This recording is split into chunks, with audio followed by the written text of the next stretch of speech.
Alright, good morning po sa inyo lahat mga kababayan. Bata Manila Tides. Pag-usapan natin itong update dito sa ating paboritong noontime show, Eat Bulaga. So, diretso na tayo mga kababayan. Pag-usapan natin etong lumabas na na TV ratings. Yan.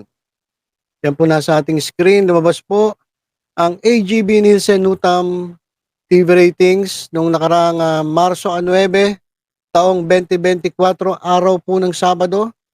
Andyan may kita natin na muling nagtagumpay itong the longest running noontime show, Eat Bulaga.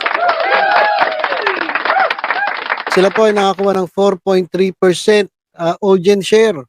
At ito ng mga kapamilya channel na It's Showtime ay nakakuha ng 3.8%. So, malaki-laki ang lamang ng Eat Bulaga sa It's Showtime. Ang lamang po nila ay 0.5%. So, ayun mga kababayan yung patuloy na pagwawagi bilang number 1 noontime show dito po sa Pilipinas. Yan. At bago tayo dumako dito sa pinaka-topic natin, ay mamaya pag-usapan natin si Miles Ocampo at itong si Atasha Mulak. Bago tayo dumako dyan, kamustahin natin ano ba nangyari na sa Tape Incorporated. Ito mga kababayan, nandito sa ating screen. Ayan.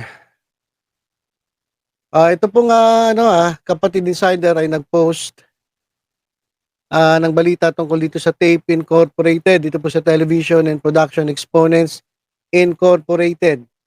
At dito sa kanilang card, sabi nila Tape Incorporated allegedly vacates its office and studio after the cancellation of Tahanang Pinakamasaya. So ayon po sa Kapatid Insider Scoop, ito pong production firm, Television and Production Exponents Incorporated or TAPE, nako ay finally, already, hindi pala finally, baka sabihin, excited tayo has already vacated its studio and main office. Ito ay pagkatapos ng bumitaw itong halos-led production firm at sila ay nagdesisyon na natanggalin na yung plug doon sa kanilang noontime show na Tahanang Pinakamasaya. At yan, natapos na po ang kanilang pag-ere sa GMA Network. Etong balitang ito ay mga kababayan, nakita ng vlogger na kaibigan natin, Models of Manila, kasi napansin niya na yung signage po dyan sa office ng Tape Incorporated sa 79 Xavierville Avenue, Quezon City, has already been taken down. At yung mga absence ng mga vehicles, kasi nung okay pa yung Tape Incorporated, nung bukas pa yan, talagang punong-puno ng sasakyan. Ito na-notice ni Models of Manila na nung siya ay napadalaw dyan, wala na yung mga sasakyan. So ibig sabihin nga ay tuluyan ng nabakante itong kanilang opisina at itong kanilang studio, yung studio ng Tape Incorporated. At isang video rin ang pinost ng vlogger Kasulukuyan PH sa YouTube na nagsagawa ng tour sa APT Studios noong March 5, 3 araw pagkatapos ng live broadcast ng Tape Incorporated, yung kanilang noontime show, at na-notice nga na itong studio seems like a ghost town with security guards roaming around the building. So, wala na po talaga mga kababayan. So nagsara ng tuluyan ng Tape Incorporated, wala na sila sa kanilang opisina, wala na rin sila sa APT Studios. Yun po naman ay talagang na-dokumento ng mga vloggers. So basahin ko lang tong ilang mga komento ng ating kababayan. The downfall of Tape Incorporated, they brought this to themselves.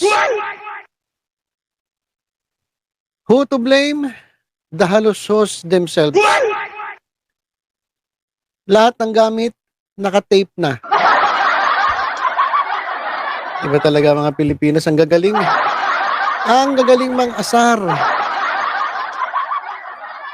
So, nakakalungkot itong nangyari sa Tape Incorporated, itong kanilang pagsasara sapagkat marami pong naapektuhan na mga manggagawa.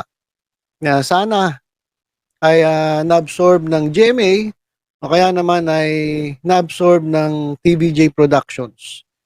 Siguro yung mga kaibigan pa rin nila dyan sa Tape, yung mga nagtrabaho dati sa Eat Bulaga, na close pa rin sa TVJ, sana nakalipat sila dyan sa TVJ Productions at ganun din. Kung meron mga bakante dyan sa GMA, sana ina-absorb sila ng GMA kasi nakakalungkot, ang hirap po ng mawalan ng trabaho. Kaya sabi ng ilan dito, ibigay na sa TVJ Production ng APT Studios. Ayan naman, di naman natin masasabi no? Depende pa rin sa pag-uusap yan ni Mr. Mr. Tuviera at itong TVJ, Tito Vic and Joey. Yung APT Studios naman, pwede naman gumawa ng sitcom, ang APT Entertainment and TVJ Productions. Kung gusto, may paraan. Ayan, sabi ng ating kababayan. So, yan mga kababayan. Habang itong Itbulaga ay patuloy na nangunguna sa TV ratings, ito naman ang nakakalungkot na nawala na talagang tuluyan itong Tape Incorporated sa ere, maging sa kanilang mga opisina dyan sa Quezon City. Alright, so ito na. Pag-usapan natin. Ito mga kababayan. Kasi nalalapit na itong mahal na araw. At nagpe-prepare na sila ng kanilang gagawing Lenten season na episodes. Kanilang ito matagal-tagal po mga kababayan ha. Ilang taon din nila ito hindi nagawa dahil nga po nagkaroon ng pandemya. So, marami artista ang medyo nag-adjust ulit. Kumbaga, matagal-tagal nilang hindi nagawa to kaya medyo malamang iba sa kanila kinakabahan. At isa na rito, etong si Miss Miles Ocampo. May papakita ko sa inyo yung video na kung saan mag-uusap si Miles Ocampo at itong si Atasha Mulak. At aaminin ni Miles Ocampo na imbis na excited ay yung kanyang mararamdaman o excitement yung kanyang mararamdaman, mas nararamdaman niya yung kaba. So para daw siyang kinakabahan kasi first time, pagkakalam ko first time niyang gagawin dyan sa TVJ o dyan sa Itbulaga yung ganitong kanilang Lenten season na specials. At ito naman si Tasha Mulak, ganun din, first time din. Kasi bago lang siya sa Itbulaga. At nangyari dito mga kababayan, nag-usap itong dalawa. At winarningan nagbigay ng babala si Miles Ocampo. Sinabihan niya si Atasha Mulak na kapag nagkaroon ng seryosong take o seryosong eksena, hindi naman sa tinatalayan ni Miles Ocampo itong si Atasha Mulak, talagang hindi niya kakausapin. Alam niyo kasi mga kababayan, ito mga artista, kapag nag-i-internalize, gusto yan, tahimik, seryoso. Marami na ako nakitang artista na ganyan na kapag nag-internalize, hindi mo talaga pwedeng kausapin, hindi mo pwedeng istorbohin kasi nagko-concentrate yan Nag-internalize, lalong-lalo na kapag yung magiging eksena ay talagang matinding drama, kinakailangan nilang maiwanan ng mag-isa lang sila at mag-internalize ang mga yan. Sabi ni Miles Ocampo, hindi talaga kita kausapin kapag gano'n na eksena. Sabi naman ni Atasha Mulak, it's a tie. Kasi ganun din daw sa gagawin ni Atasha na pagdating sa mga eksenang ganyan, wala mo ng pansinan. Kumbaga, gawin mo na yung trabaho. Kung nagkukulitan sila sa set, kapag Itbulaga na, may pagkakataon naman ito sa mga acting, syempre, galit-galit muna. At magko-concentrate muna dito sa kanilang trabaho, sa kanilang gagawing eksena. Ito, pakinggan natin papakita ko sa inyo yung video na kung saan, ito nga, si Miles Ocampo at si Atasha Mulak ay nag-usap at nagkaliwanagan. Alright, panoorin natin.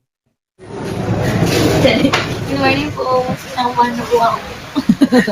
Ate, pinapanood ko. Grabe Miles Ocampo, kinakabahan kung aktingan lang, naku po, Diyos ko. Kung napanood nyo yung Batang Quiapo, yung eksena na yung nanganak siya, kasi inagaw sa kanya yung anak niya. Naku po, grabe. Grabe talaga yung performance doon Miles Ocampo. At kahit si Atasha Mulak napabilib di ba? Pinanood ni Atasha Mulak yung episode na yun, yung yung eksenang yon. Talagang napahanga itong si Atasha Mulak kay Miles Ocampo. Saka magiging best supporting actress ba to kung hindi magaling na magaling ito? Magaling talaga si Miles Ocampo. At si Atasha Mulak ay masusubok yung kanilang talento sa pag-arte. Ay, pero mga aktingan nila Bossing. Naku, Bossing. Kinabahan siya kasi nakita pala niya yung aktingan nila Bossing sa kanya ni Mayor Jose. Oh, siguro nakita niya, naku, matitindi pala to. Hindi pwedeng magpatalo. Hindi pwedeng magpatalo ito si Miles Ocampo. Excited ka na? Parang mas kinakabahan. Kinakabahan ako. Nag-usap na kami, Tashing. Sabi ko sa kanya, Tashing, heads up lang ha. Hindi kita tinatarayan or tatarayan. Pero kapag serious yung eksena talagang hindi mo ako makakausap, sabi niya, it's a tie. Twins were big first interaction natin this morning kasi last ano na. Parang kami may exam. Kinakabahan ako. Okay, so yan mga kababayan.